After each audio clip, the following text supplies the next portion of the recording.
তুই কয়টা দিছিস? আমি 100 দিছি। তাই তুই ভাবে চারি খাওস কেন 100 দিছিস না? 25টা এক খাওয়া আছে 25টা। কি কোস? হয় কইছি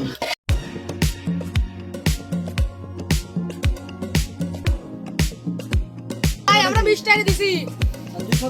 দুই খাও। তুই কত দিছিস? 50 দিছিলাম। তাই তুই ভাবে দুই খাওস। দা বাবু 2 খাও এক খাও দা দিবা দিবা তো। এই লবণ অনেক নাই? আরে কি সাদের বাপ। তুই কয়টা দিছিস? 43 টাকা দিছি। মামা তুই ভাবে এক খাওস। একদিন করে ভাত খাচ্ছি। এই ধরে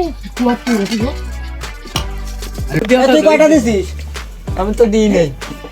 কি? এই খাও তো কিটা ওট এটা তো দাদা থেকে ওটা ওট এবার কালকে কাজে খাচ্ছে এটা দাদা থেকে ডাক ওট ওট এবার কালকে দিতে হবে। আমার তোর কালকে তোকে বাড়ি দিই না ভাই কালকে আমার তোকে দিয়ে দিস খাতে এসে উঠে দিস না ভাই। তুই আগে খাওয়া দেখ না কালকে দিবানি চিকেন দেশ কামার উঠে দিলি। রাত তোরা আন্দারা ভাই নই দেনি বানি বেরা তুই খাইতে আইবো দেশ কেন তোরা দেনি বানি